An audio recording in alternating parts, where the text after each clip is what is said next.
As far as leaders in the community, you know, I like to make a distinction between black leaders and the leading blacks. You know, you have the leading blacks. These are the ones with good jobs, you know, the ones that are safe and sane to the power structure, the ones that the power structure push out there and say, yes, this guy is the guy that we'll support. The Somozas of Nicaragua, the Batistas of Cuba, you know, those guys that the superpower or the power structure supports because they allow the power structure to wash its hands of what it created or of what it's doing. Then you have black leaders who are rarely, if ever, on television. You don't even really see these people. You know, they're founders of independent African-centered schools. You don't see them. You know, you never see them sitting at the mayor's soiree. You don't see that. They're activists, you know, on the front lines, youth advocates on the front lines, you know, trying to establish programs to redirect youth from, you know, a deadly lifestyle, you know, from the trappings of inner city life. You know, so they're definitely leaders out here. They're there. It's just that they don't get any shine because their views contradict the power structure's desires, you know? A lot of them are called racist, which is an impossibility. In terms of leadership, real black leadership, you know, in black communities, you know, elders like Baba Hannibal Afrique passed a few years ago, but he set in motion an entire movement. In terms of Chicago, let me put it into perspective. You know, people that have been on the ground and are right-minded or in their right minds. I don't know how many people in Chicago know who are not, you know, in the know. We're not woke, as they say these days. You know what I mean? But Baba Hannibal Afrique was from Chicago. He's the founder of the Council of Independent Black Institutions, which is a network of independent African-centered schools across the United States, like 40-something.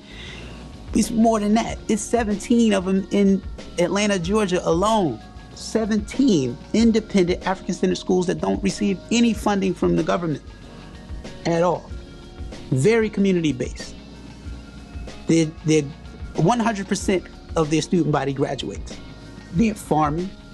They're teaching youth how to farm and, you know, self-sustaining environments, how to live and eat better, you know.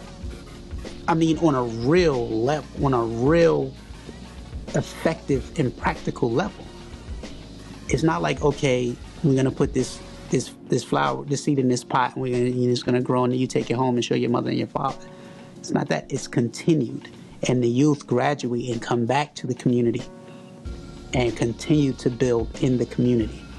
Baba Hannibal was from here. He passed a few years ago. You know, but he started this movement. You know, you have Washington, D.C., you have Nation House, which is CB affiliate. In Trenton, New Jersey, you have the Garvey School, CB affiliate. In Atlanta, you have Pearl Academy, Akobin Institute. It's just so many. In Philadelphia, you have Ijobe, Shule.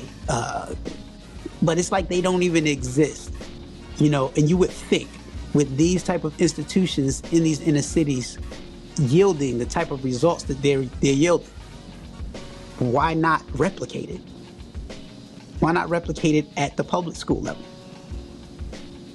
Because it goes contrary to what the power structure wants for this particular population. Again, here in Chicago, you have Brother Diallo Kenyatta. I'm not sure if you're familiar with Diallo Kenyatta. Y'all need to interview him.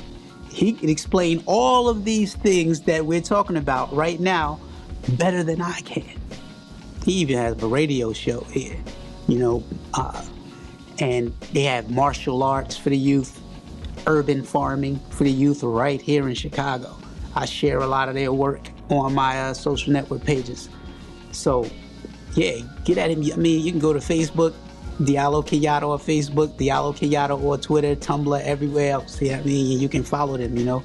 Art and music programs in inner cities being cut.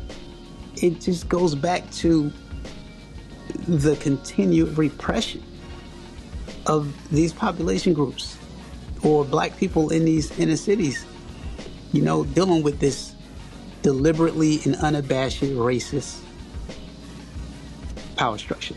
Think about this. The United States of America does not have a music genre that black people didn't originate. There's not one. You cannot point out or name a music genre in the United States that did not begin with black people. Not country music, not rock and roll. However, now you want to cut the programs to the most prolific musicians and songwriters and artists in the United States. Why? Is it a viable outlet? Is it a conduit out of the trappings of the inner city? Has it saved too many black lives? You have rap artists and producers, you know, some of them $2 away from being billionaires. Are you trying to cut out even that hope? You know, what is it? You know, I don't put any level of treachery past this power structure. You know, I have no reason to think they wouldn't. They're not only cutting the music programs, they're cutting everything in the inner cities. They're cutting school. They're cutting school itself. They're not getting educations in these schools. You know, they're getting a cookie cutter, assembly belt, standardized education or standardized indoctrination. And it's failing them. You know, the schools are not giving these youth any level of critical thinking. You know, the schools are failing because there are no more factories. It's intentional. Labor is redundant. Therefore, we don't have to give these children the remedial education that we've been giving them to educate them enough to be able to work in a factory. So let's just cut it all together. And that's basically what's happening now. You know, and then we have the charter schools popping up, which are now where corporations have found a way to set up private schools within a public school framework. So now you have charter schools which receive the same funding as a public school, Title I and everything else.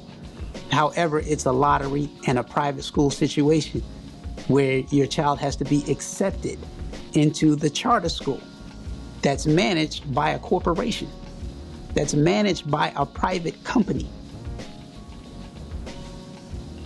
in a consultant capacity. I went through the process with a charter school. You know, I was confronted and asked to set up a charter school. You know, and once I'm going through the motions of it, I realized that, wait a minute, it's basically a Ponzi scheme. It's basically, you know, these guys have basically found a way to undermine the public school system and redirect the funding from the public sector to the private sector. And